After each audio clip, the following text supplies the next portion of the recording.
Magandang araw sa inyong lahat mga kakwento. Welcome back sa ating channel. Madalas nating marinig na ang bahay ay hindi maituturing na tahanan kung walang pagmamahalan sa loob nito. Pero paano kung ang tanging paraan para mahalin ang isang pamilya ay ang huwag silang mahalin ng sobra? Narito ang kwento ni Hiraya, isang babaeng nagdala ng init ng araw sa isang mansyon na nababalot ng yelo. At ni Baron, isang amang nakalimutan na kung paano tumibok ang puso. Ito ang babaeng may anino ng araw. Simulan na natin. Bumukas ang higanting bakal na gate ng Hacienda Niebla na parang bibig ng isang dambuhalang halimaw na handang lumamon ng tao. Napahigpit ang hawak ni Hiraya sa luma niyang maleta. Ang lamig ng hangin dito sa Tagaytay ay tumatagos hanggang sa buto. Pero mas nanunuot ang kakaibang katahimikan ng lugar. Walang huni ng ibon, walang lagaslas ng dahon. Tanging ang makapal na hamog lamang ang yumayakap sa nagtataasang pader ng mansyon. Huwag kang kakabahan, Hiraya, bulong niya sa sarili habang humahakbang papasok. Para ito sa pamilya mo sa probinsya, kailangan mo ang trabahong ito. Isang linggo na siyang naghahanap ng mapapasukan at ito na ang huling pag-asa niya. Ang sabi sa ahensya, wala raw nagtatagal na yaya sa bahay na ito. Impyerno, kung ituring ng iba. Pero para kay Hiraya, ang tunay na impyerno ay ang makitang nagugutom ang kanyang mga kapatid. Sinalubong siya ng isang mayordoma na walang imik at dinala siya diretso sa library. Ang silid ay amoy lumang libro at disinfectant. Sobrang linis, sobrang ayos. Nakakahilong tingnan ang pagkaperpekto ng pagkakahilera ng mga libro. Sa dulo ng mahabang mesa, nakaupo ang isang lalaki, si Baron Veneracion. Hindi ito nag-angat ng tingin nang pumasok si Hiraya. Nanatili ang mata nito sa binabasang dokumento. Ang kanyang mukha ay gwapo sana. Matangos ang ilong, mestizo at makisig. Pero ang aura niya ay kasing tigas ng batong marmol na inaapakan ni Hiraya. Tanggalin mo ang sapatos mo, ang unang sinabi nito. Ang boses niya ay malalim, malamig at walang tono. Natigilan si Hiraya. Pipo? Dahan-dahang nag-angat ng tingin si Baron. Ang mga mata niya ay walang emosyon, parang dagat na walang alon. Tinitigan niya ang suot na rubber shoes ni Hiraya na may kaunting putik sa gilid. Ang dumi, mariing sabi ni Baron. Ayoko ng dumi sa loob ng pamamahay ko. Iwan mo yan sa labas. Mabilis na kumilos si Hiraya. Hinubad niya ang sapatos at naiwan siyang nakatapak sa malamig na sahig. Ramdam niya ang panginginig ng kanyang mga daliri sa paa, pero pinilit niyang tumayo ng tuwid. Hiraya Manawari, basa ni Baron sa resume niya na parang tinitikman ang pangalan kung may lasa ba itong mapait. Ikaw ang ikapito ngayong buwan. Alam mo ba kung bakit sila umalis? Dahil po sa mga bata, sagot ni Hiraya nang may paggalang. Mali, sagot ni Baron. Tumayo ito at dahan-dahang lumapit kay Hiraya. Sa tangkad nito, kailangan ni Hiraya tumingala. Umalis sila dahil mahina sila. Dahil akala nila ang pagiging yaya ay tungkol sa pagmamahal. Dito sa bahay na ito, hindi ko kailangan ng pagmamahal mo. Kailangan ko ang disiplina mo. May inabot itong isang makapal na folder kay Hiraya. Iyan ang schedule ni na Alon at Agos. Oras ng gising, oras ng kain, oras ng ligo. Bawat minuto ay nakalista. Walang labis, walang kulang. Susundin mo yan na parang Biblia. Naiintindihan mo? Opo, Sir Baron. Good. Nasa playroom sila. Good luck. Tinalikuran na siya nito na parang isang basurang naitapon na sa tamang lalagyan. Akala ni Hiraya, ang lamig ni Baron na ang pinakamalalang bahagi ng araw niya. Nagkamali siya. Nang buksan niya ang pinto ng playroom, sumalubong sa kanya ang isang lumilipad na plato ng spaghetti. Splat! Sa pool sa puting uniforme ni Hiraya ang pulang sauce. Tumulo ito sa kanyang dibdib, pababa sa sahig. Sa gitna ng kwarto, nakatayo ang kambal na sina Alon at Agos, 5 taong gulang. Ang gagandang mga bata, kamukhang kamukha ng ama nila. Pero ang mga mata nila ay punong-puno ng galit at lungkot. "Umalis ka na," sigaw ni Alon, ang mas matangkad ng kaunti. "Ayaw namin sa'yo. Pangit ka. Maitim ka." Si Agos naman ay tahimik lang na nakatingin, hawak ang isa pang plato, handang ibato kung sakaling gumanti si Hiraya. Dati, ang mga naunang yaya ay tumakbo palabas na umiiyak. Ang iba ay nagalit at sinigawan ang mga bata. Pero si Hiraya, huminga siya ng malalim. Dahan-dahan, gamit ang daliri, kumuha siya ng kaunting spaghetti sauce na nakadikit sa damit niya. Tinikman niya ito. Nanlaki ang mga mata ng kambal. Natigilan sila. Hindi ito ang reaksyong inaasahan nila. Ngumiti si Hiraya, isang ngiting abot hanggang mata, na parang sumikat ang araw sa loob ng madilim na kwartong yon. "Sayang, masarap pa naman ang timpla. Italian style ba to?" Binitawan ni Agos ang hawak na plato. Napabuka ang bibig ni Alon. Lumuhod si Hiraya para maging kapantay nila, hindi alintana ang dumi sa damit. "Ako si Raya." Pakilala niya sa malambing na boses. Boses na parang humahaplos. "Hindi ako nandito para utusan kayo. Nandito ako para siguraduhing busog kayo. Kahit na ipapakain niyo sa damit ko ang spaghetti." Sa unang pagkakataon, nakita ni Hiraya ang pagkalito sa mukha ng mga bata. Nawala ang bangis sa mga mata nila. Napalitan ng kuryosidad. Dahan-dahang lumapit si Agos. Tinitigan niya ang pulang mantsa sa dibdib ni Hiraya. Hindi ka galit?" Tanong ng bata sa mahinang boses. Umiling si Hiraya habang pinupunasan ang sarili gamit ang tissue na nasa bulsa niya. "Galit? Bakit ako magagalit?" Malambing na sagot ni Hiraya. "Ang pagkain ay biyaya. Siguro gusto niyo lang maglaro. Pero sa susunod, mas masaya kung sa tiyan natin ilalagay ang spaghetti, hindi sa damit ko. Deal?" Inilahad ni Hiraya ang kanyang kamay. Nagkatinginan ng magkapatid. Sa unang pagkakataon, parang may gustong umabot sa kamay niya. Dahan-dahang itinaas ni Alon ang kamay niya. "Plag!" Biglang bumukas ang pinto. Pumasok si Baron.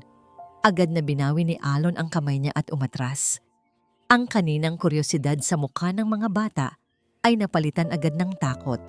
Tumayo sila ng tuwid, parang mga sundalo. Tiningnan ni Baron ang makalat na sahig. Tiningnan niya ang dumi sa uniforme ni Hiraya.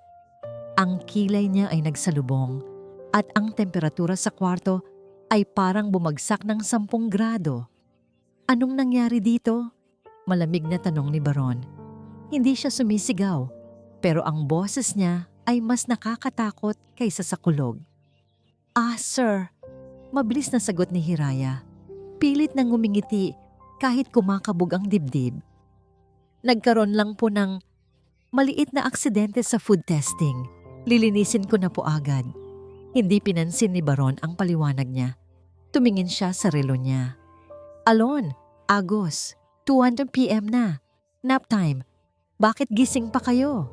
"Opo, Papa." Sabay na sagot ng kambal. Wala nang reklamo. Wala nang sigawan. Naglakad sila palabas ng playroom na parang mga robot na naubusan ng baterya. Ni hindi sila lumingon kay Hiraya. Nang makaalis ang mga bata, naiwan si Hiraya at Baron sa gitna ng nagkalat na spaghetti sauce. Lumapit si Baron kay Hiraya. Sobrang lapit. Naaamoy ni Hiraya ang mamahalin nitong pabango na humahalo sa amoy ng tomato sauce sa damit niya. Napalunok siya. "Miss Manawari," bulong ni Baron. Ang mga mata ay nakatusok sa kanya. "Isang paalala. Kaya kong palampasin ang dumi sa damit mo. Kaya kong palampasin ang pagiging mabagal mo." Huminto siya sandali at ang sumunod niyang sinabi ay parang yelong gumapang sa likod ni Hiraya. "Pero ito ang tatandaan mo. Pwede mong gawin ang lahat sa araw. Pakainin sila, laruin sila, turuan sila. Pero Inilapit ni Baron ang mukha niya sa tenga ni Hiraya. Wag na wag mo silang hahawakan kapag tulog na sila. Ang gabi ay akin. Ang tulog nila ay akin. Kapag nilabag mo yon, hindi lang trabaho ang mawawala sa'yo. Tumalikod si Baron at naglakad palayo. Iniwan si Hiraya na nanginginig, hindi dahil sa lamig, kundi dahil sa takot sa babalang iyon. Sa labas ng bintana, nagsimulang bumuhos ang ulan at ang hamog ay lalo pang kumapal, tinatakpan ang anumang liwanag na natitira sa Hacienda Niebla. 8:00 ng gabi.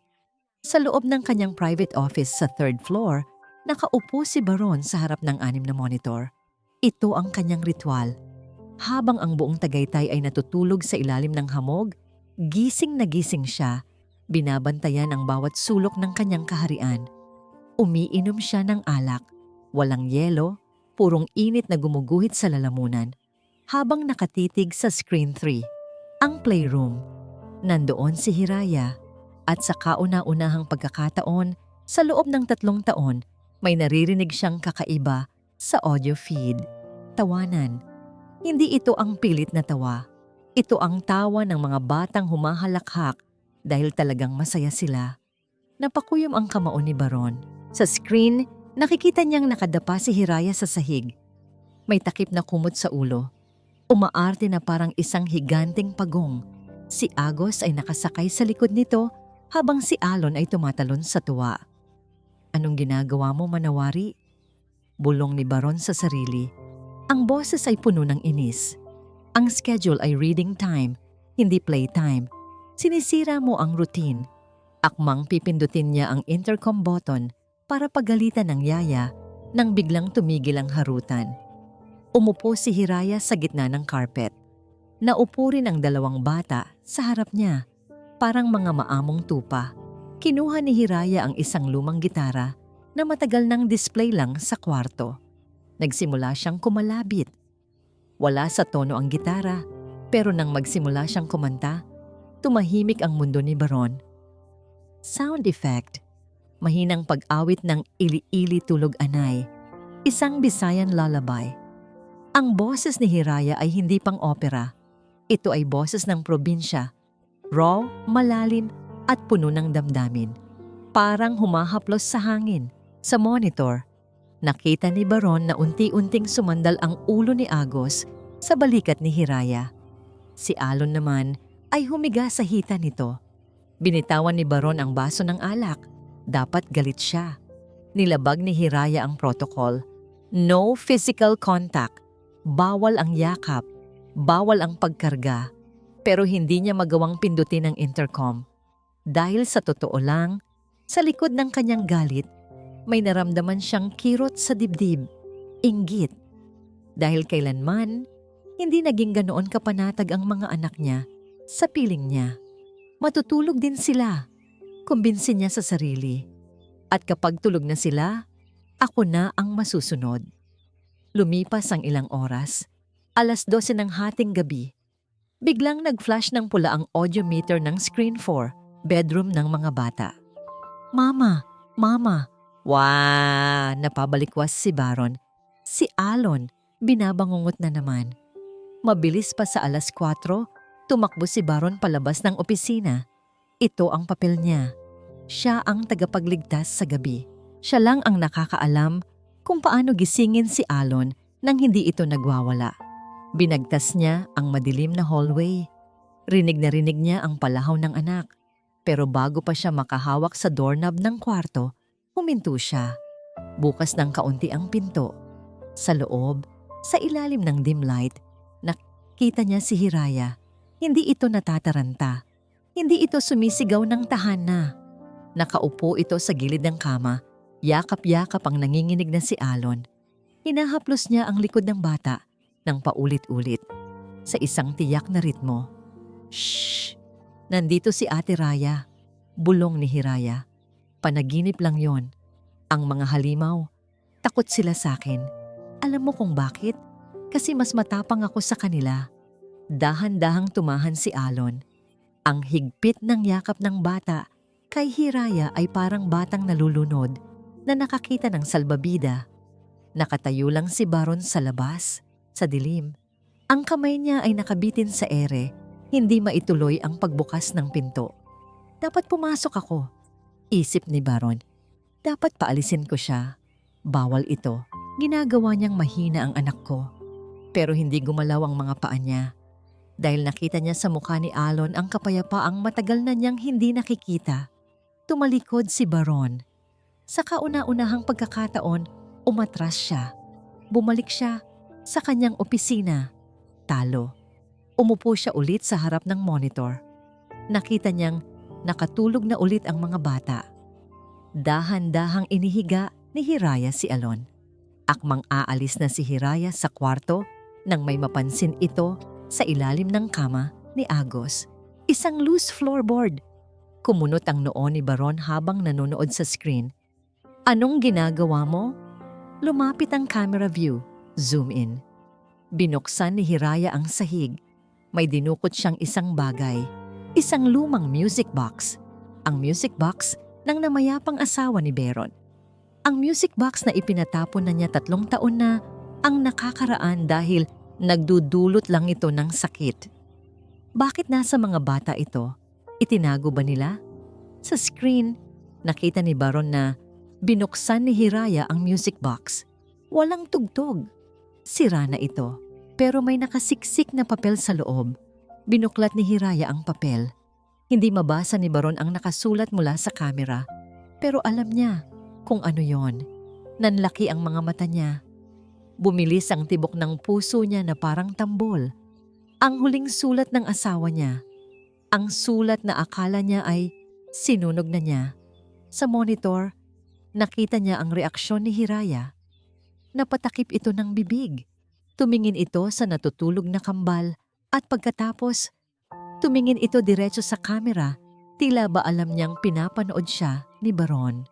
May luha sa mga mata ni Hiraya. Hindi takot, kundi awa. Isang matinding takot ang bumalot kay Baron. Alam na niya, gabi ng bagyo sa Tagaytay. Hindi lang basta ulan, ito ay isang dilubyo. Ang Hacienda Niebla ay tila isang barkong hinahampas ng alon sa gitna ng dagat. Sa loob ng nursery room, nagkakagulo. Si Agos ay nakasiksik sa ilalim ng kama, takpan ng tenga, nanginginig. Si Alon naman ay nagsisisigaw. Ang mukha ay puno ng luha at sipon. Ang bawat dagundong ng kulog ay parang bombang sumasabog sa pandinig ng mga bata. Ayoko na. Ayoko na. Papa. Papa. Sigaw ni Alon. Si Hiraya ay basang-basa ng pawis. Sinubukan na niya ang lahat. Kanta, kwento, yakap. Pero masyadong malakas ang bagyo. Ang mga bintana ng nursery ay lumana at umaalog sa lakas ng hangin.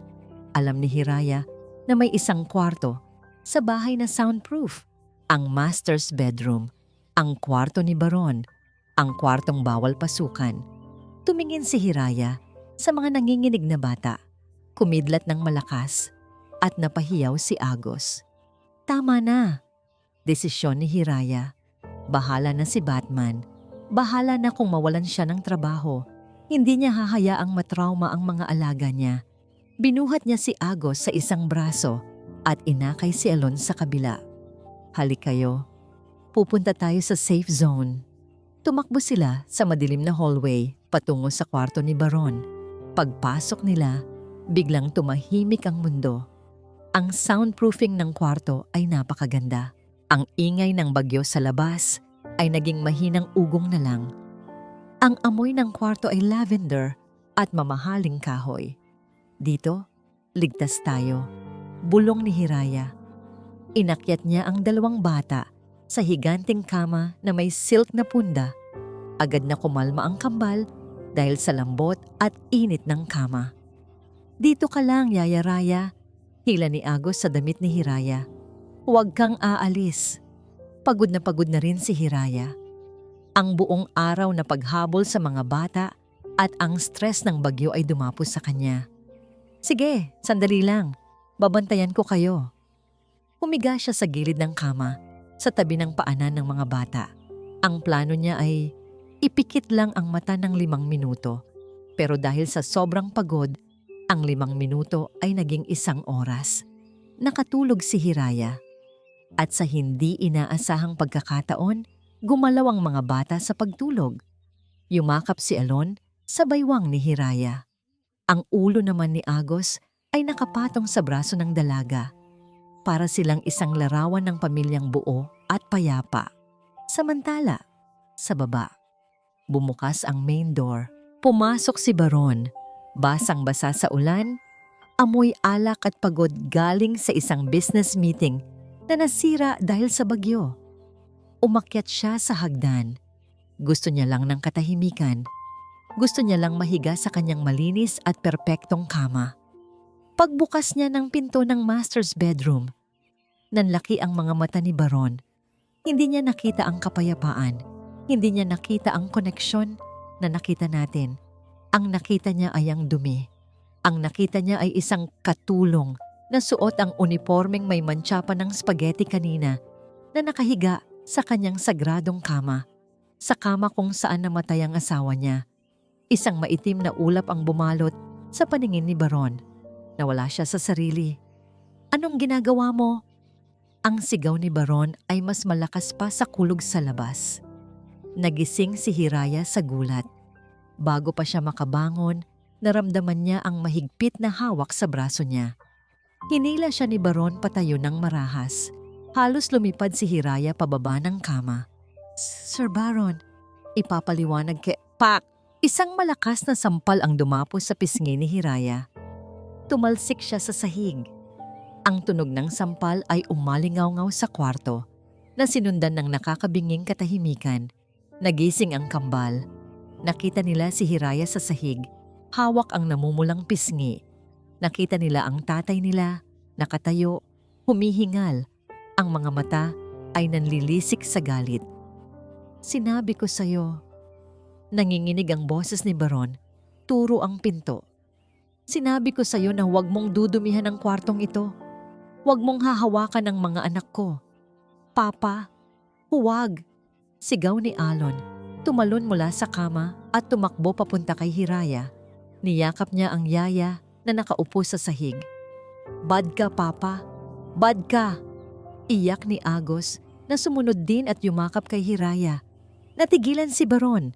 Nakita niya ang sarili niyang mga anak. Nakatingin sa kanya na parang siya ang halimaw sa mga kwento. Takot na takot sila sa kanya. At ang pinoprotektahan nila ay ang babaeng sinampal niya. Pero sa halip na lumambot, mas lalo lang nasugatan ang ego ni Baron. Mas lalo siyang nanigas. "Lumayas ka," bulong ni Baron.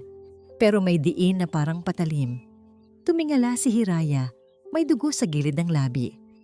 "Sir, malakas po ang bagyo." Ang mga bata. "Wala akong pakialam," sigaw ni Baron. Hinawakan niya ang braso ni Hiraya at kinaladkad ito palabas ng kwarto habang umiiyak at humahabol ang mga bata. "Papa, please, huwag po si Yaya Raya." Isinara ni Baron ang pinto ng kwarto sa mukha ng mga anak niya. Nilock niya ito. Sa hallway, kinaladkad niya si Hiraya pababa ng hagdan. Binuksan niya ang main door. Ang ulan ay humahampas papasok. "Kunin mo ang gamit mo. Huwag ka nang magpapakita sa akin kahit kailan," sabi ni Baron at tinulak si Hiraya palabas sa dilim. Blag!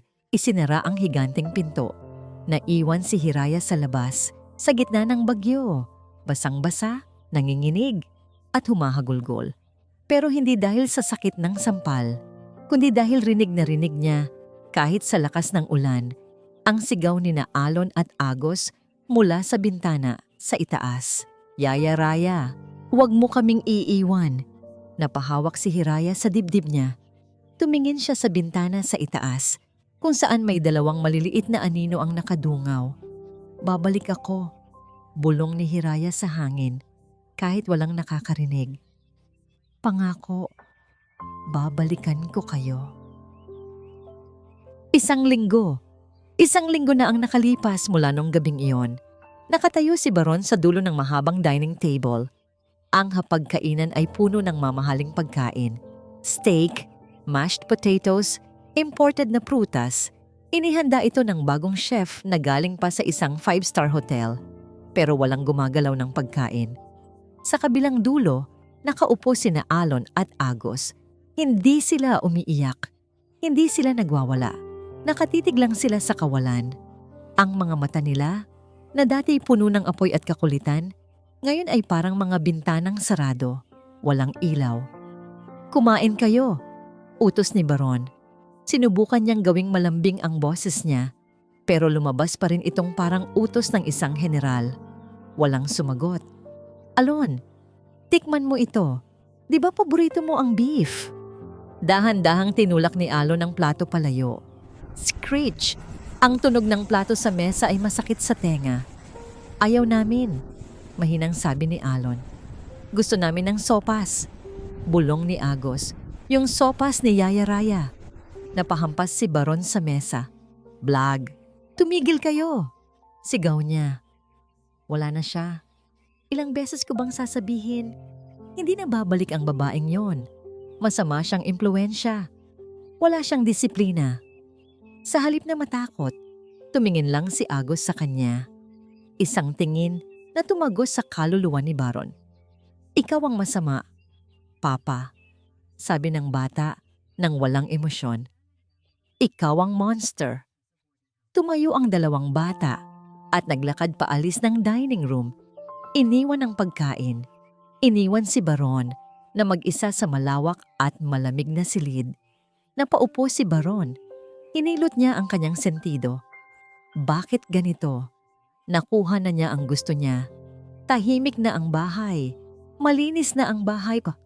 Wala nang basurang nakakalat. Wala nang maingay na kanta.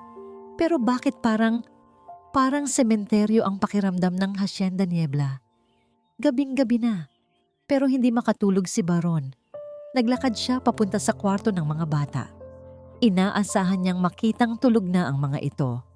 Pero pagbukas niya ng pinto, wala sila sa kama. Nasa sahig sila, nakabaluktot sa isang sulok, yakap-yakap ang lumang kumot na naiwan ni Hiraya. Inaamoy nila ito. Parang sinaksak ang puso ni Baron. Nakita niya ang isang drawing na nakadikit sa dingding. Drawing ito ni Alon. Isang malaking itim na bilog na may matatalim na ngipin. Si Baron yon. At sa gilid, isang babaeng may dilaw na aura. Si Hiraya. Ang babae sa drawing ay may X. Lumabas si Baron ng kwarto. Hindi niya kaya.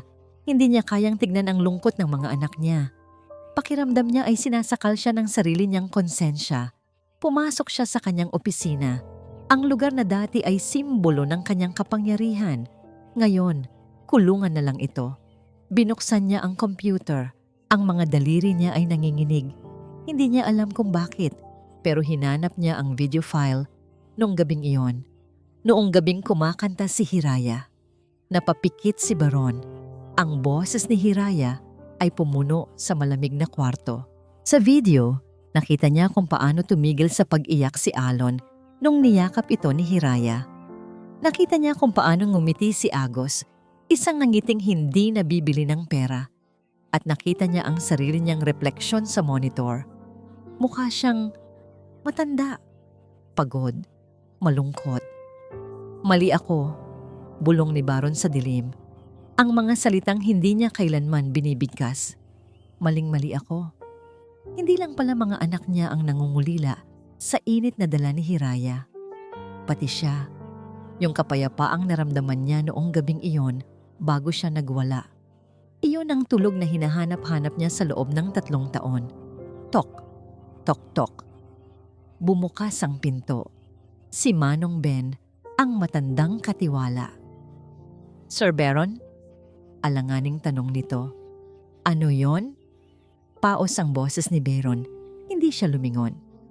Tumawag po ang agency. Confirm ko lang daw po kung itutuloy ang blacklist kay Miss Hiraya.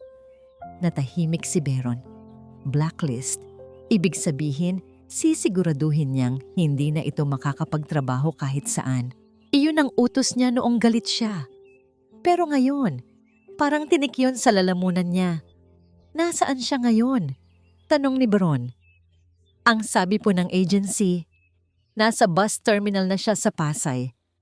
Huling biyahe na po pauwi ng probinsya ngayong 12:00. Hindi na daw po siya babalik ng Maynila. Susuko na daw po siya. Tumingin si Baron sa orasan. 10:30 p.m. Huling biyahe. Tumingin ulit si Baron sa monitor. Sa mukha ni Hiraya na nakangiti sa mga anak niya kahit puno ng mantsa ang damit. Biglang tumayo si Baron. Tinabig niya ang mamahaling vase sa mesa sa pagmamadali. Crash! Basag. Pero wala siyang pakialam. Ihanda mo ang sasakyan, Manong Ben. Utos niya habang hinahanap ang susi. Po, saan po tayo pupunta? Gabi na po, sir. Hinablot ni Baron ang susi ng sports car niya. Hindi na siya makakapaghintay kay Manong Ben. Masyadong mabagal ang driver. Ako na, sabi ni Baron. Ang mga mata ay may bagong ningning ng determinasyon. Ang determinasyon ng isang amang desperado. Susunduin ko ang nanay, ang yaya ng mga anak ko. Tumakbo si Baron palabas ng mansyon. Sumakay siya sa kotse at pinaharurot ito pababa ng Tagaytay. Wala siyang pakialam sa traffic. Wala siyang pakialam sa pride niya. Wala siyang pakialam kung magmukha siyang tanga sa terminal na puno ng tao. Isa lang ang nasa isip niya habang mahigpit ang hawak sa manibela. Huwag kang aalis, Hiraya. Parang awa mo na. Huwag mo kaming sukuan.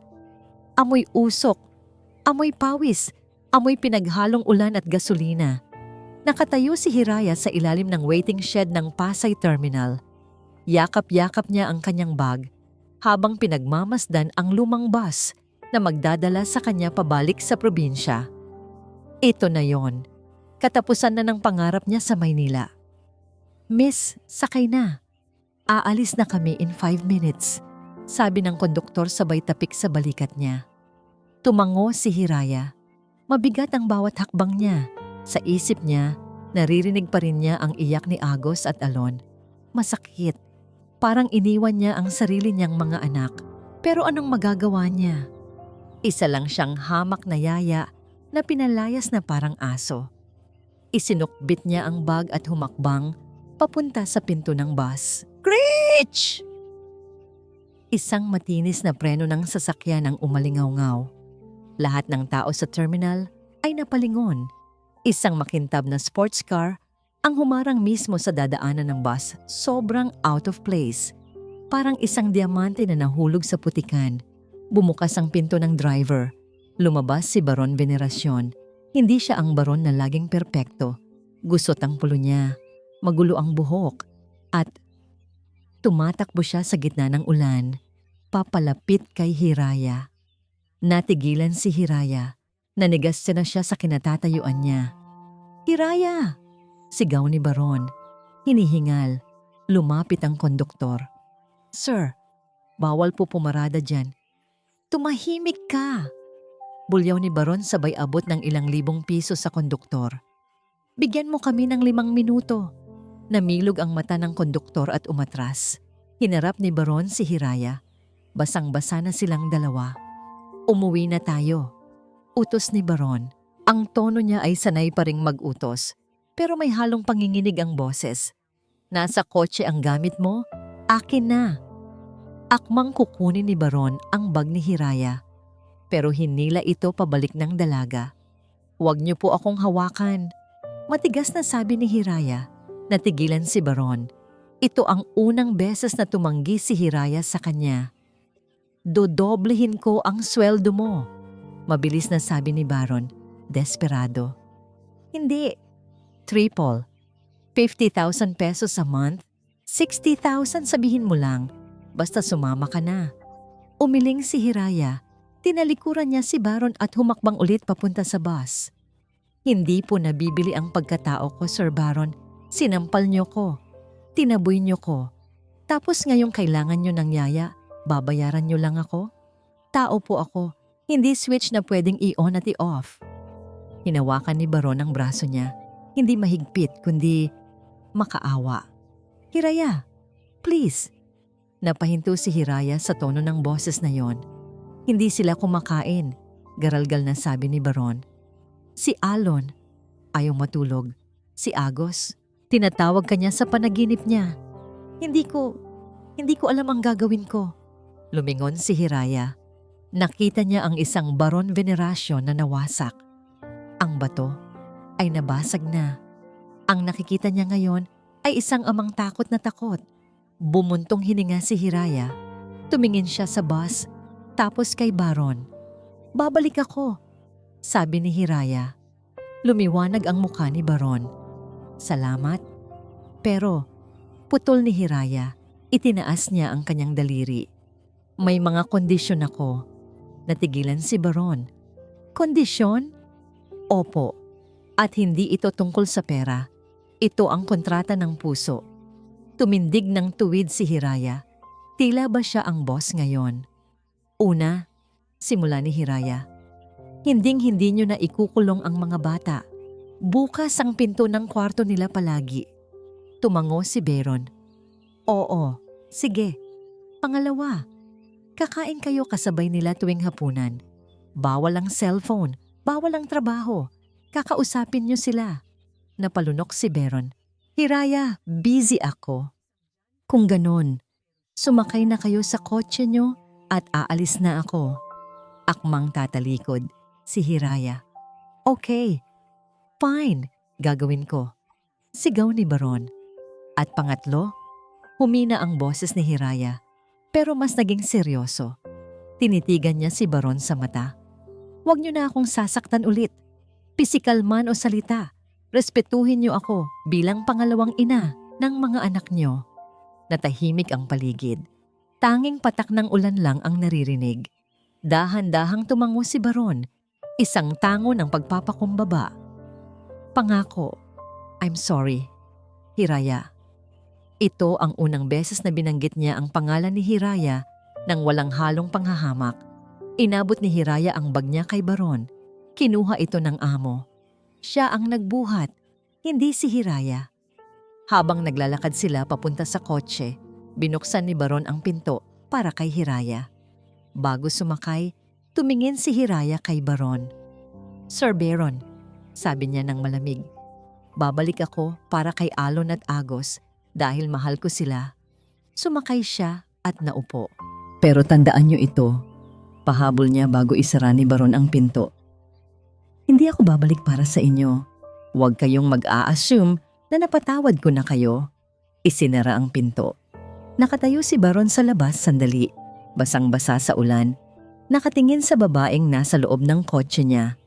Alam niyang nakuha na niya ang gusto niya, pero alam din niyang nagsisimula pa lang ang tunay na pagbabago. Pinaandar niya ang makina at humarurot sila pabalik ng Tagaytay. Pabalik sa bahay na umaasang magiging tahanan muli. Nagbago ang ihip ng hangin sa Hacienda Niebla. Dati, ang mansyon ay parang isang museo. Maganda, pero bawal hawakan. Bawal mag-ingay.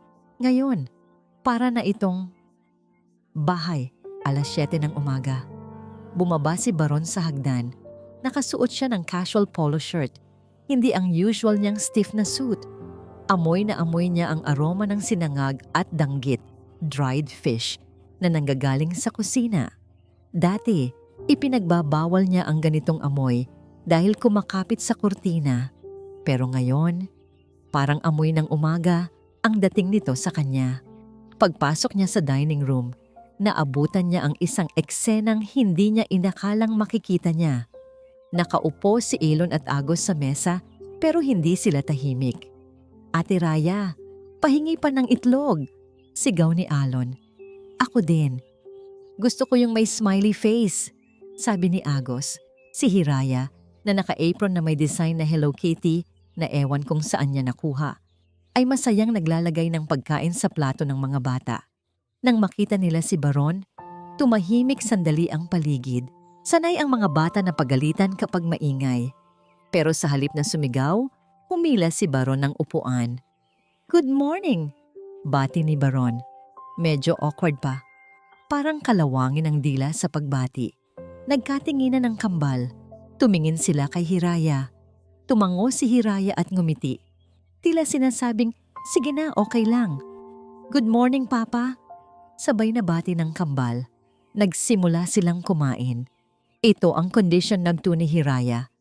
Family dinner, At breakfast, habang kumakain, kumuha si Agos ng isang pirasong danggit gamit ang kamay niya.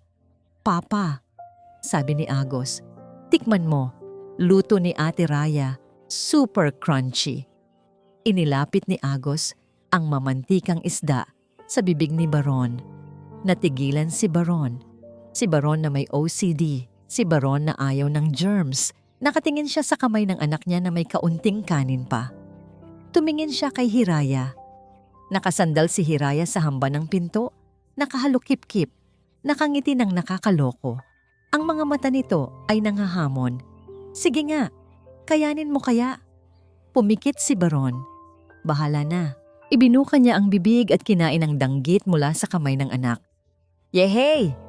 Pumalakpak si Agos. "Di ba masarap?" Nguya. Nguya. Lasang alat, lasang mantika. Pero nang makita ni Baron ang tuwa sa mata ng anak niya, naging pinakamasarap na pagkain ito sa buong mundo. "Oo," ngiti ni Baron. Isang totoong nangiti na lumabas ang dimples. Masarap. Penge pa. Napangiti si Hiraya.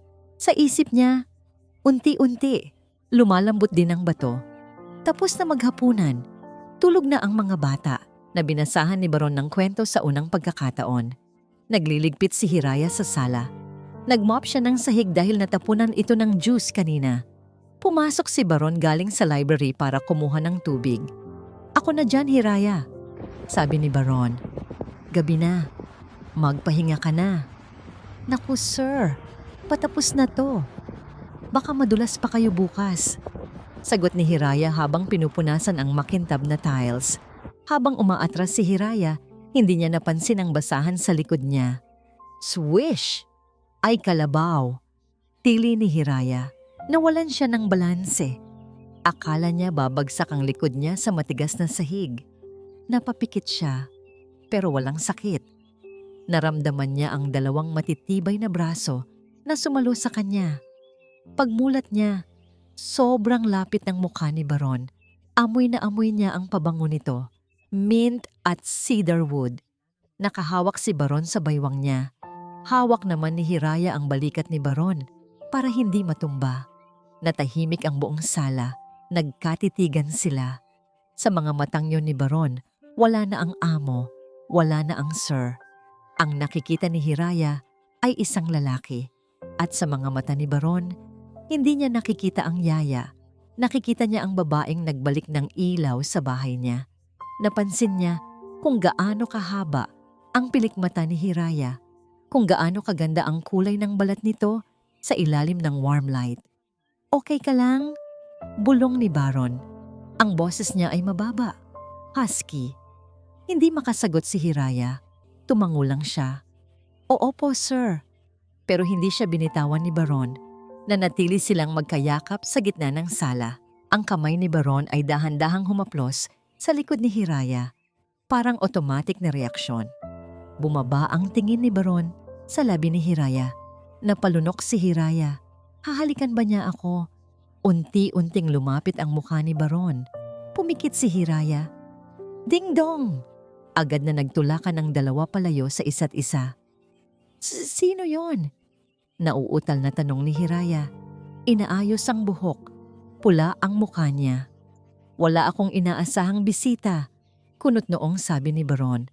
Nawala ang romantic mood, bumalik ang pagiging strikto niya. Naglakad si Baron papunta sa pinto. Sumunod si Hiraya sa likod.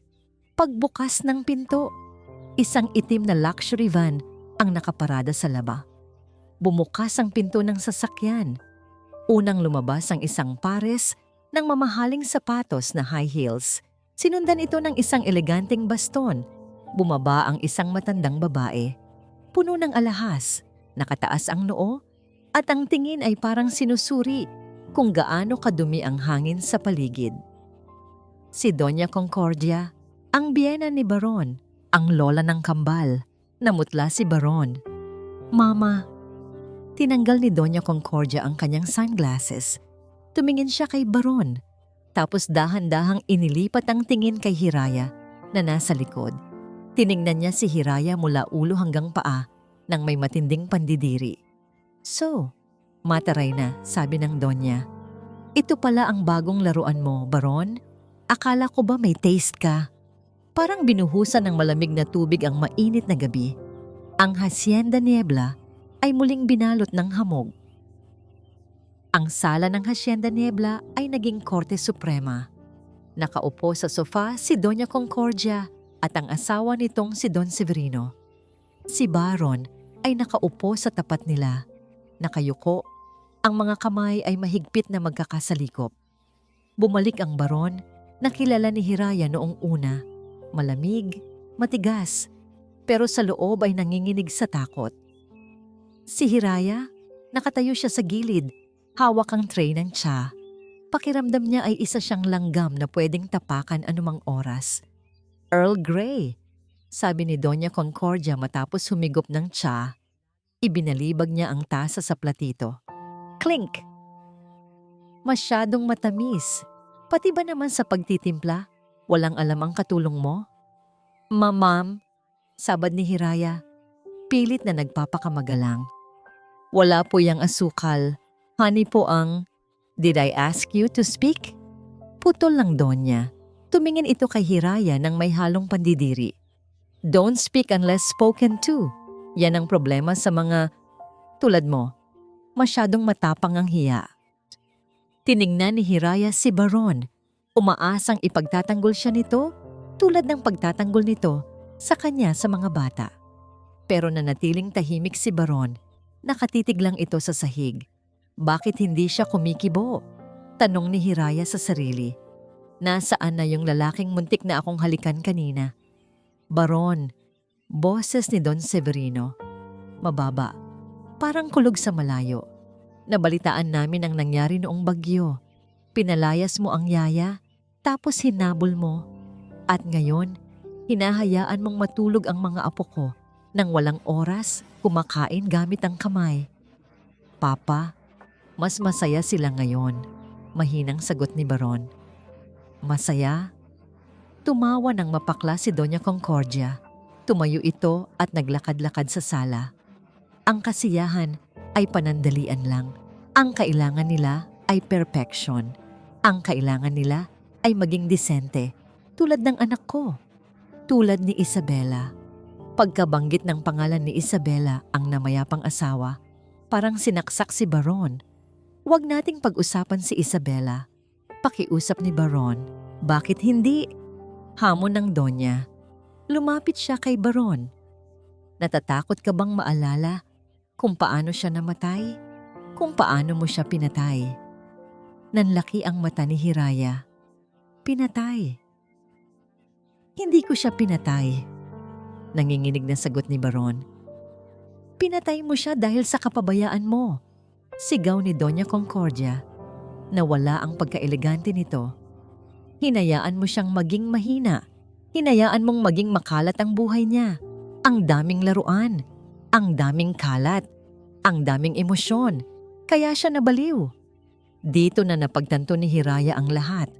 Ang obsesyon ni Baron sa kalinisan. Ang takot niya sa mga laruan. Ang pagbabawal niya sa emosyon.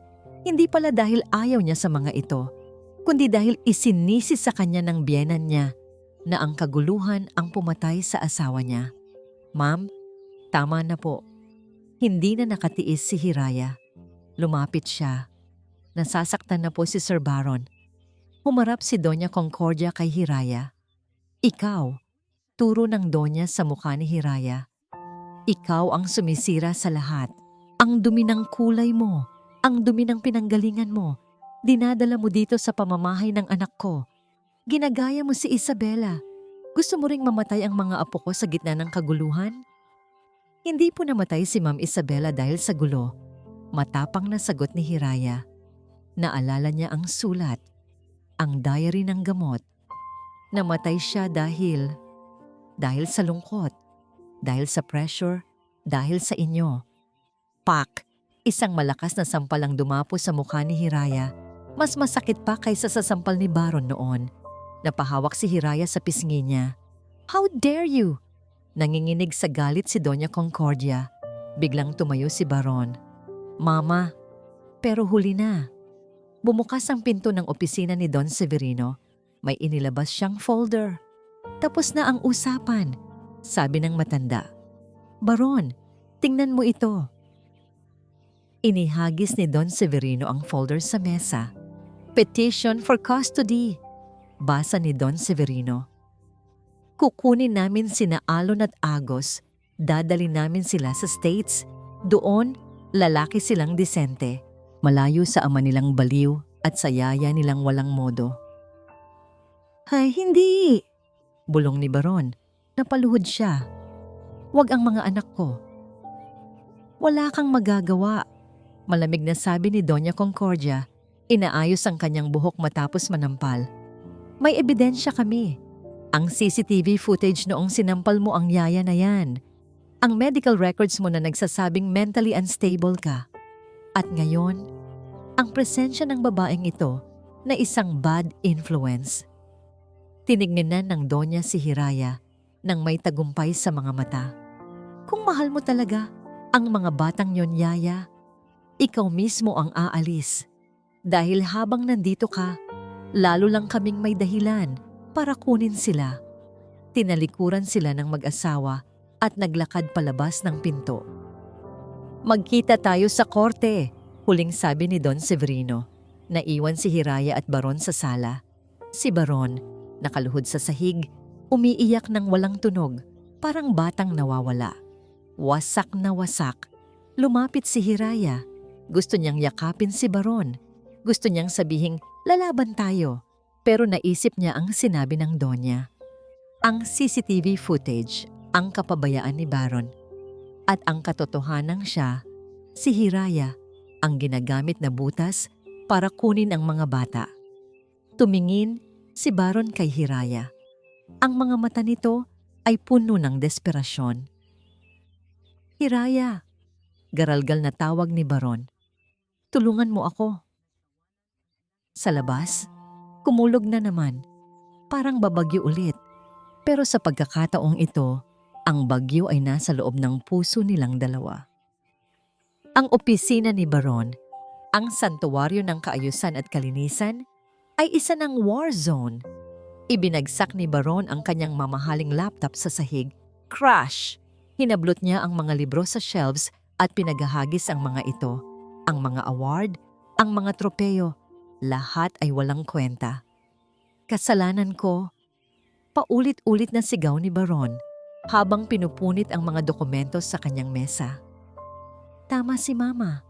Ako ang pumatay sa kanya. Ako ang lason sa pamilyang ito. Ang mga salita ni Doña Concordia ay parang sirang plaka sa utak niya. Masyadong makalat, masyadong magulo. Kaya siya namatay. Kinuha ni Baron ang isang bote ng whiskey at akmang ibabato ito sa malaking painting sa dingding. Baron, tama na. Bumukas ang pinto. Nakatayo doon si Hiraya. Huminto si Baron, hawak ang bote sa ere. Ang mata niya ay pula, ang buhok ay gulo-gulo, ang pawis ay tumutulo. Lumabas ka, sigaw ni Baron. Hindi mo ba narinig ang sinabi nila? Aalisin ka na nila. At kukunin nila ang mga bata dahil sa akin. Dahil isa akong halimaw. Hindi ka halimaw. Sigaw pabalik ni Hiraya. Lumalapit sa kanya. Hindi natatakot sa nagwawalang lalaki. Wala kang alam. Ibinaba ni Baron ang bote ng padabog at hinawakan si Hiraya sa balikat. Niyuyugyog ito. Namatay si Isabela dahil sa akin. Dahil hindi ko nakontrol ang bahay. Dahil hinayaan ko siyang malunod sa gulo. Pak! Isang malutong na sampal ang tumama sa pisngi ni Baron. Natigilan si Baron. Nabitawan niya si Hiraya. Ang sakit sa pisngi niya ay parang kuryenteng gumising sa natutulog niyang diwa. Hinihingal si Hiraya. Nanginginig ang kamay na pampal. Ito ang ganti sa sampal nung gabing may bagyo. Pero hindi ito sampal ng galit. Ito ay sampal ng pagmamahal para gisingin siya. Gising ka na ba? Matapang na tanong ni Hiraya kahit na tumutulo ang luha sa mata niya. Handa ka na bang makinig sa totoo? May kinuha si Hiraya sa bulsa ng apron niya. isang gusot na papel, at isang dakok ng mga foil ng gamot. Ibinato niya ito sa dibdib ni Baron. Basahin mo, utos ni Hiraya. Pinulot ni Baron ang mga foil na nagkalat sa sahig, fluoxetine, sertraline, matatapang na antidepressants. Saan galing ito? Nanginginig na tanong ni Baron. Sa mga stuffed toys ng mga anak mo. Itinago nila yan, sagot ni Hiraya. Hindi iniinom ni Ma'am Isabela ang gamot niya. Itinatapon niya. Bakit? Basahin mo ang sulat. Yung sulat na nakuha ko sa music box. Binuksan ni Baron ang gusot na papel. Ang sulat kamay ay pamilyar na pamilyar. Kay Isabela. Voice over ni Isabela, may echo effect. Mahal kong Baron, patawad. Hindi ko na kaya. Hindi ko na kayang maging perpekto. Araw-araw tumatawag si Mama. Sinasabi niyang ang tabako na matapos manganak. Sinasabi niyang ang ingay ng mga bata. Sinasabi niyang kahihiyan ako sa pamilya kung hindi maayos ang bahay. Nanlaki ang mga mata ni Baron habang nagbabasa. Gusto ko lang maging nanay. Gusto ko lang maglaro sa sahig kasama sina Alon at Agos. Pero bawal. Sabi ni Mama, bawal dumikit ang dumi sa venerasyon. Baron, mahal kita. Pero sinasakal ako ng kaayusan na gusto nila. Hindi ikaw ang pumatay sa akin. Sila. Ang pressure na maging perpekto ang pumatay sa akin. Napaluhod si Baron sa gitna ng makalat na opisina. Ang luhang pumatak sa mata niya ay hindi na luha ng pagsisisi. Ito ay luha ng kaluwagan. Sa loob ng 3 taon, dinala niya ang krus na hindi naman pala sa kanya. Ang obsession niya sa linis. Kaya pala galit na galit siya sa kalat ay dahil akala niya iyon ang pumatay sa asawa niya. Pero ang totoo, ang mismong pagbabawal sa kalat, ang pagbabawal sa buhay, ang sumira kay Isabela. At ang nanay nito, si Doña Concordia, ang may kagagawan. Naramdaman ni Baron ang kamay ni Hiraya sa likod niya. Hindi ikaw ang may kasalanan, Baron. Bulong ni Hiraya. Biktima ka rin. Humarap si Baron kay Hiraya. Sa unang pagkakataon, niyakap niya ito ng mahigpit. Ibinaon niya ang mukha sa tiyan ni Hiraya at umiyak ng parang bata. Salamat. Hagulgol ni Baron. Salamat at dumating ka. Hinaplos ni Hiraya ang buhok ni Baron. Nandito lang ako. Tok-tok. Bumukas ang pinto. Si Manong Ben ulit. May dalang sobre. Sir, dumating na po. Court order. May hearing po sa Makalawa. Bumitaw si Baron sa yakap. Pinunasan niya ang luha niya. Tumayo siya. Tiningnan niya ang opisina niyang magulo. Dati, magkaka-panic attack na siya sa ganitong dumi. Pero ngayon, tiningnan niya lang ito. Kinuha niya ang court order. Tumingin siya kay Hiraya. Ang mga mata ni Baron ay nagbago. Wala na ang takot. Ang nakikita ni Hiraya ngayon ay apoy. Hayaan mo silang magdemanda, sabi ni Baron. Ang boses ay mababa at mapanganib. Gusto nilang pag-usapan ang nakaraan? Pwes, ibibigay ko sa kanila ang nakaraan. Hinawakan niya ang kamay ni Hiraya. Hiraya manawari, sabi ni Baron. Samahan mo ako, hindi bilang yaya, kundi bilang witness ko. Bilang kasama ko sa buhay, lalaban tayo. Tumango si Hiraya, mahigpit na gumanti ng hawak. Hanggang dulo, Baron. Malamig ang loob ng Branch 14 ng Regional Trial Court. Pero para kay Baron at Hiraya, parang nasa loob sila ng isang oven na unti-unting umiinit. Sa kaliwang panig, nakaupo si Baron.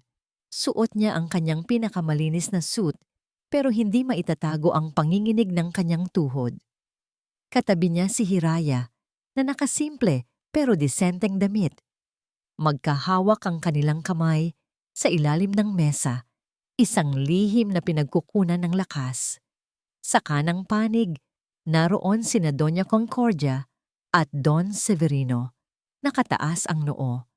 Mukha silang mga hari at reyna na manonood ng isang bitay. Your Honor, panimula ni Attorney Velez, ang top-notch lawyer ng mga magulang ni Isabela. Ang boses nito ay matalas at puno ng kumpiyansa.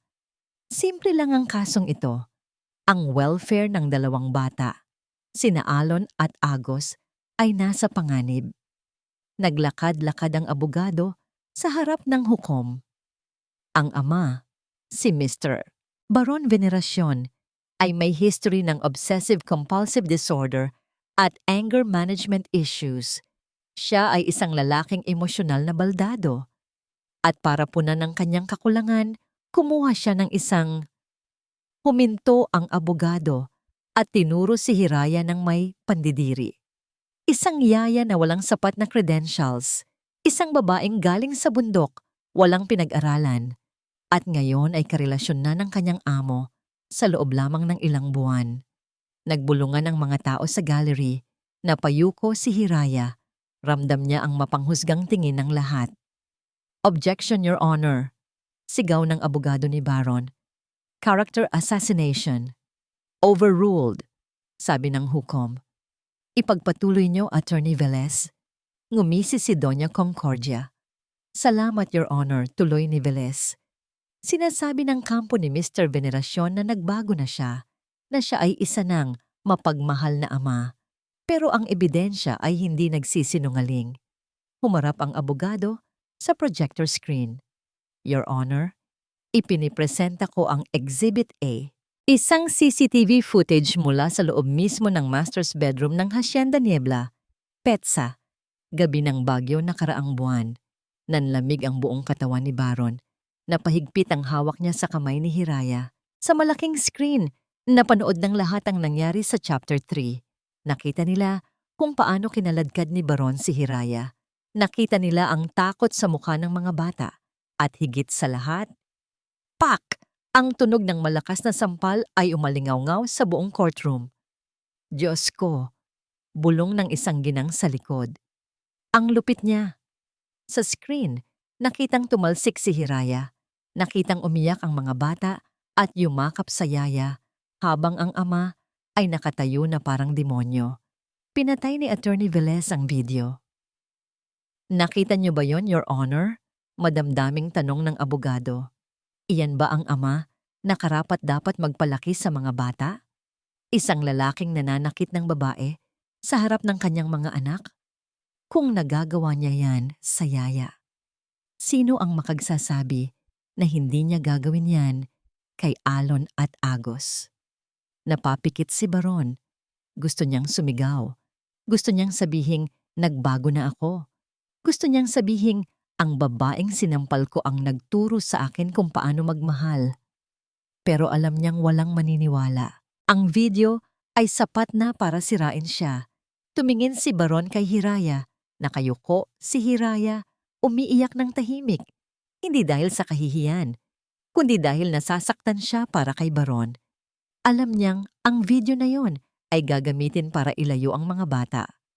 Mr. Veneracion, tawag ng hukom. May sasabihin ka ba para depensahan ang sarili mo? Tumayo si Baron. Tumingin siya kay Doña Concordia. Nakangiti ang matanda. Ito ang gusto nila, ang sirain siya, ang ipakita sa mundo na siya ay isang halimaw para maitago nila ang sarili nilang baho. Kung magwawala siya ngayon, mananalo sila. Patutunayan niyang unstable nga siya. Huminga ng malalim si Baron. Kinuyom niya ang kamao sa gilid ng kanyang hita. Wala po, Your Honor. Mahinang sagot ni Baron. Inaamin ko. Nagkasala ako nung gabing iyon. Nagulat ang abogado niya. Baron, anong ginagawa mo? Bulong nito. Pero, itinaas ni Baron ang kanyang mukha, mata sa hukom. Ang lalaking nasa video na yon ay patay na. Ang nasa harap niyo ay ang amang handang gawin ang lahat para itama ang pagkakamaling iyon. Magagandang salita, Mr. Veneracion. Sagot ng hukom, pero halatang hindi ito kumbinsido. Pero ang korte ay base sa ebidensya, hindi sa pangako. Bumaling ang hukom kay Attorney Velez. Attorney, dahil sa bigat ng ebidensya ng karahasan, kiling ang korte na ibigay ang temporary custody sa lolo at lola habang dinidinig ang kaso. Parang binagsakan ng langit at lupa si Baron. Temporary custody. Ibig sabihin, kukunin na nila ang mga bata ngayon din. Sa likod ng courtroom, bumukas ang pinto. Pumasok ang mga social worker kasama sina Alon at Agos. "Papa!" Sigaw ni Agos nang makita ang ama. Akmang tatakbo ang mga bata kay Baron, pero hinarangan sila ni Doña Concordia. Hinawakan niya ng mahigpit ang braso ni Alon. "Sa akin na kayo sasama," utos ng Donya. "Ayoko. Gusto ko kay Papa. Gusto ko kay Yaya Raya." Nagpupumigla si Alon. Tiningnan ni Baron ang hukom, desperado. "Your Honor, parang awa niyo na. Wag ngayon. Wag ganito." Umiling lang ang hukom. Tumingin si Baron kay Hiraya. Ang huling pag-asa. Tumayo si Hiraya. Pinunasan niya ang luha sa kanyang pisngi. Ang kanyang mga mata ay nagliliyab. Hindi pa tapos ang laban. "Your Honor!" Sigaw ni Hiraya bago pa man maibaba ng hukom ang gavel. "Bago niyo po ilayo ang mga bata, pakinggan niyo po muna ang panig ng mga totoong biktima." Natigilan ng hukom. Tumingin ang lahat sa hamak na Yaya na nangahas magsalita sa korte. "Objection, Your Honor!" Sigaw agad ni Attorney Velez, tumayo at tinuro si Hiraya. Ang babaeng ito ay walang kinalaman sa kaso. Isa lang siyang bayarang katulong. "Hindi ako bayaran," sagot ni Hiraya. Ang boses niya ay nanginginig, pero hindi sa takot, kundi sa bigat ng sasabihin niya. "At lalong hindi ako lang sa buhay ng mga batang ito." Tumingin si Hiraya kay Baron. Nakita niya ang takot sa mata nito. Takot na baka lalo lang lumala ang sitwasyon. Pero tumango si Hiraya sa kanya. "Ako ang bahala." "Your Honor," baling ni Hiraya sa hukom. "Gusto niyo pong malaman kung sino ang bad influence? Gusto niyo pong malaman kung bakit unstable si Baron? Kung bakit namatay si Isabela?" Natigilan si Doña Concordia sa kabilang panig. Namutla ito sa pagbanggit ng pangalan ng anak. Payagan siyang magsalita. Utos ng hukom, naiintriga. "Maupo ka, Attorney Velez." Naglakad si Hiraya papunta sa witness stand. Wala siyang dalang abogado. Wala siyang dalang script. Ang dala niya lang ay ang luma at gusot na papel na nakuha niya sa music box. "Inaamin ko po." Simula ni Hiraya, nakatingin sa gallery. "Noong una akong dumating sa Hacienda Niebla, impyerno ang bahay na yon. Malamig, walang emosyon. At oo, sinampal ako ni Baron. Nagkamali siya." Tumingin siya kay Baron. "Pero ang Baron na nakikita niyo ngayon, siya ang lalaking gumigising ng 2:00 ng madaling araw para timplahan ng gatas ang anak niya. Siya ang lalaking kumakain ng isda gamit ang kamay para lang mapasaya si Agos. Siya ang lalaking..." Natutong magpatawad sa sarili niya. Humarap si Hiraya kay Doña Concordia. Ang hindi po alam ng korte ay kung saan nanggaling ang galit ni Baron, kung bakit siya naging monster. Itinaas ni Hiraya ang papel.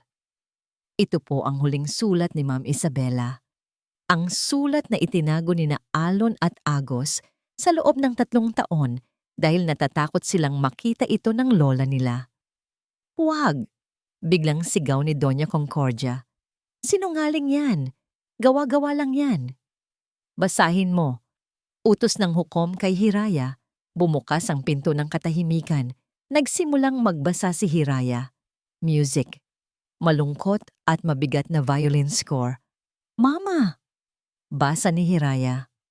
Ang boses niya ay unti-unting nagiging boses ng isang inang pagod na pagod. "Alam kong hindi mo ito babasahin dahil para sa'yo, ang kahinaan ay hindi pinapansin. Pero pagod na ako, Ma. Pagod na akong maging perpektong anak. Pagod na akong maging perpektong asawa. Sabi mo, ang babaeng benerasyon ay dapat laging mabango, laging maayos, laging nakangiti." Nagsimulang umiyak si Baron sa kanyang upuan. Nakayuko, tinatakpan ang mukha. Tuwing naglalaro ang mga bata, nagagalit ka dahil makalat. Tuwing umiiyak si Baron dahil sa stress, sinasabi mong hinaan iyon ng loob. "Ma, hindi ko na kaya ang standards mo." Pakiramdam ko, ako ang dumi sa sarili kong bahay. Baron, mahal ko, patawarin mo ako. Hindi ikaw ang dahilan.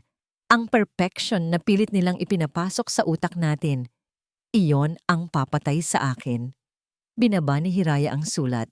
Tumingin ang lahat kay Doña Concordia. Ang matapobreng Donya ay nanginginig. Hindi sa galit, kundi sa guilt. Ang maskara niya ay nabasag na. Hindi totoo yan.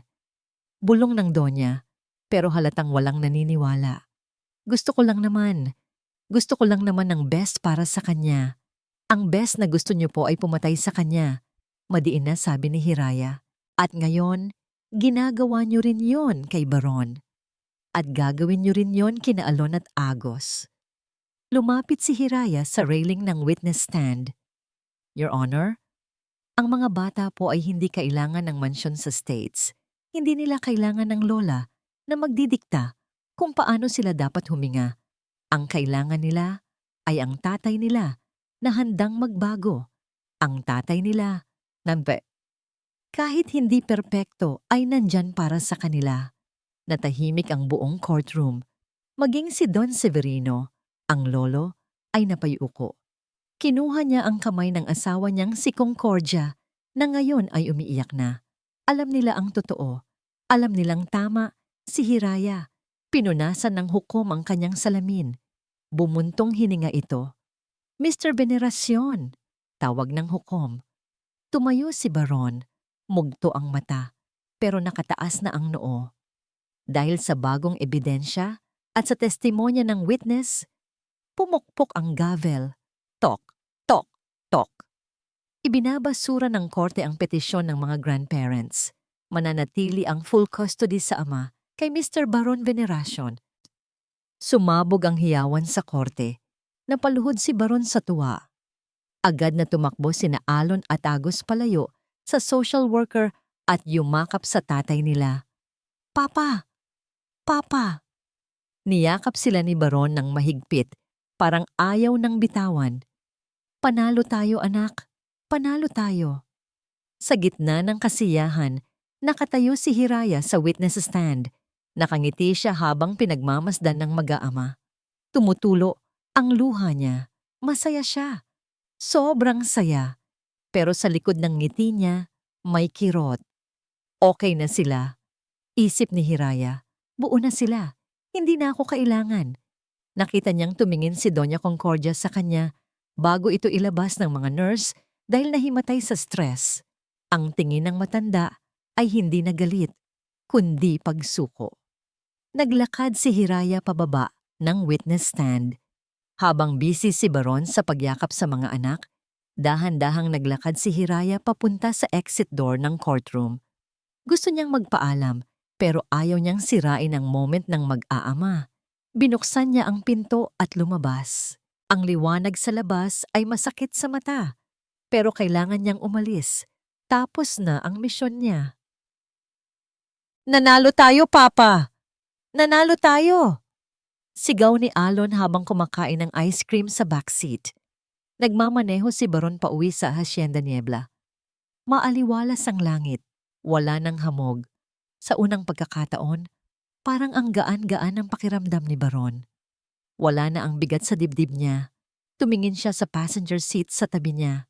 Bakante. Napakunot ang noo ni Baron. Kanina pa niya hinahanap si Hiraya. Ang sabi ng guard sa korte, nauna na daw itong umuwi. Excited na akong makita ni Ate Raya, sabi ni Agos. Ipapakita ko sa kanya yung medal na ibibigay ni Judge. Napangiti si Baron. Oo anak, magse-celebrates tayo. Magpapaluto tayo ng paborito niyang sinigang. Pero habang papalapit sila sa mansyon, may kaba sa dibdib ni Baron. Isang kaba na mas matindi pa kaysa noong nasa witness stand siya. Pagpasok ng kotse sa gate, nakita niya ito. Sa tapat ng main door, nakatayo si Hiraya. May dala itong maleta, yung parehong lumang maleta na dala niya noong unang araw. Nakasuot siya ng pang-alis. Yaya, Raya!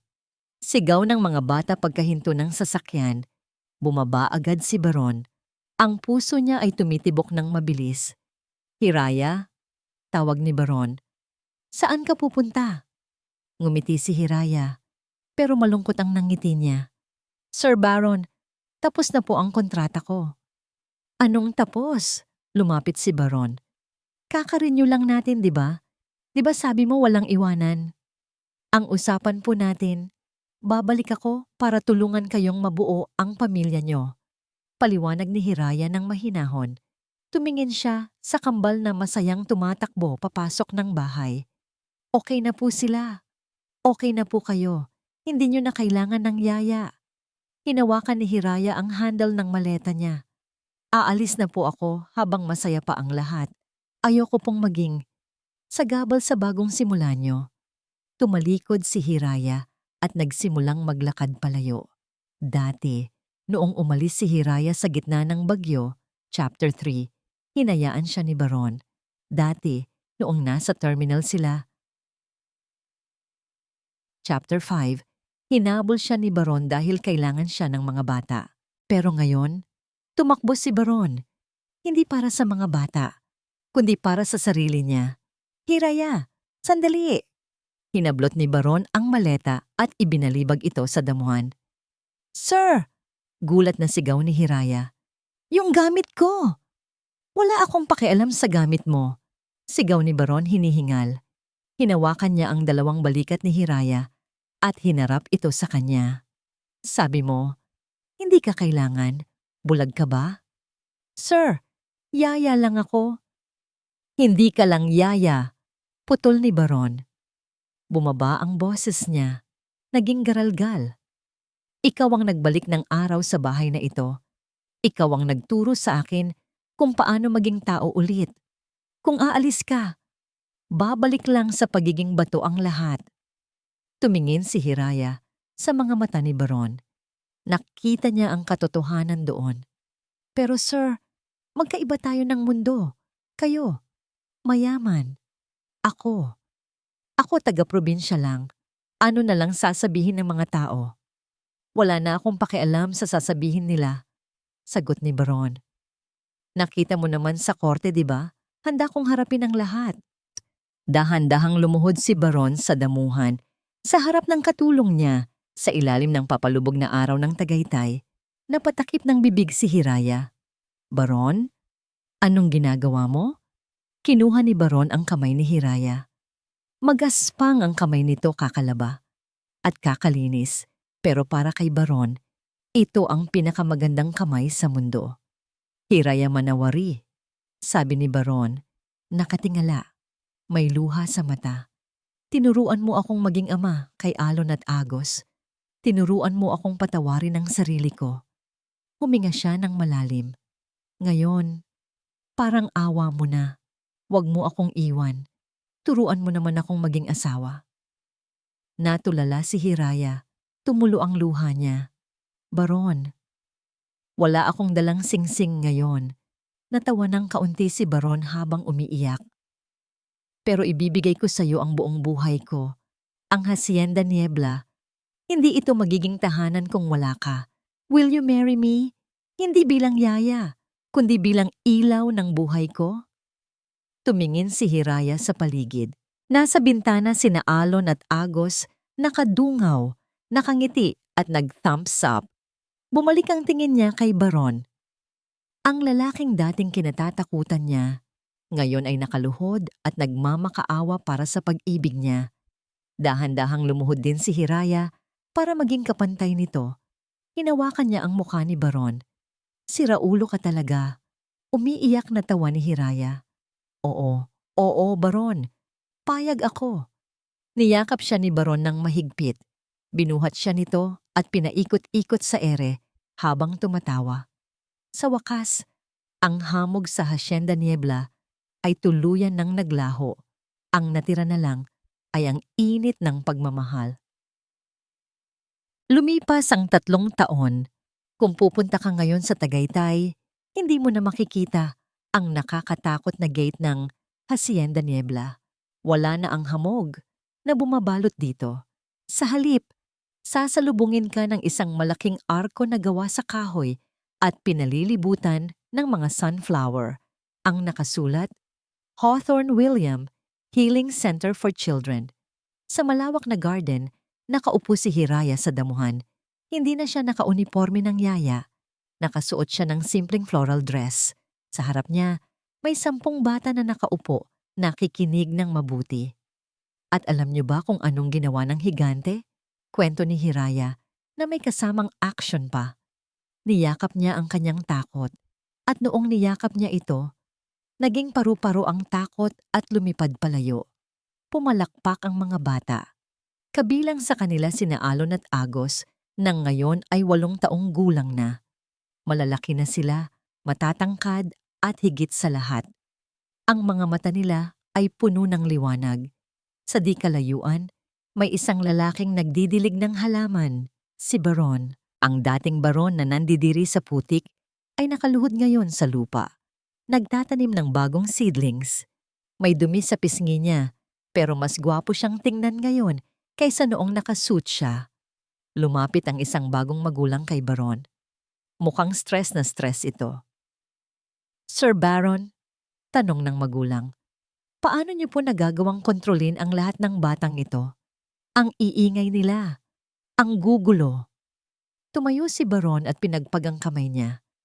Tumingin siya kay Hiraya at sa mga bata. Ngumiti siya. Hindi natin trabahong kontrolin sila, sagot ni Baron ng may karunungan. Trabaho nating samahan sila sa gulo. Dahil sa gulo, doon sila natututong tumayo. Tinapik ni Baron ang balikat ng magulang. Huwag kang maghanap ng perpektong anak. Maghanap ka ng masayang koneksyon. Unti-unting lumubog ang araw. Oras na para sunduin ang mga bata. Nang makaalis na ang lahat, naiwan si Baron at Hiraya sa veranda. Tanaw nila ang Taal Volcano. Ang hangin ay malamig pero hindi nanunuot sa buto dahil magkayakap sila. Inakbayan ni Baron si Hiraya. Happy anniversary, Mrs. Veneracion, bulong ni Baron sabay halik sa noo ng asawa. Happy anniversary, sagot ni Hiraya. Sumandal siya sa dibdib ni Baron. Sinong mag-aakala? Ang dating bato, ngayon ay flower gardener na. Tumawa si Baron. Kasalanan mo ito. Ikaw ang nagturo sa akin na ang tunay na yaman ay wala sa bangko. Nasa ingay ng bahay. Biglang tumakbo palapit sina Alon at Agos. Papa! Mama! Sigaw ni Alon. Gutom na kami. Sinigang please. Oo nga, sinigang na maraming taba. Hirit ni Agos. Nagkatinginan si Baron at Hiraya. Tara, aya ni Baron. Ako ang magluluto, ikaw ang magpapakain. Deal, kindat ni Hiraya. Naglakad ang pamilyang Venerasyon papasok sa loob ng bahay. Hindi na ito mansyon, hindi na ito hasyenda. Isa na itong tahanan dahil ang bahay ay gawa sa bato at semento. Pero ang tahanan ay gawa sa pagpapatawad, pagtanggap at pagmamahal na pinipili natin araw-araw. Isinara ang pinto at sa huling pagkakataon, narinig ang tawanan nila na pumuno sa gabi. At dito po nagtatapos ang kwento ng Ang Babaeng May Anino ng Araw. Isang napakagandang paglalakbay ni Hiraya at Baron, hindi po ba?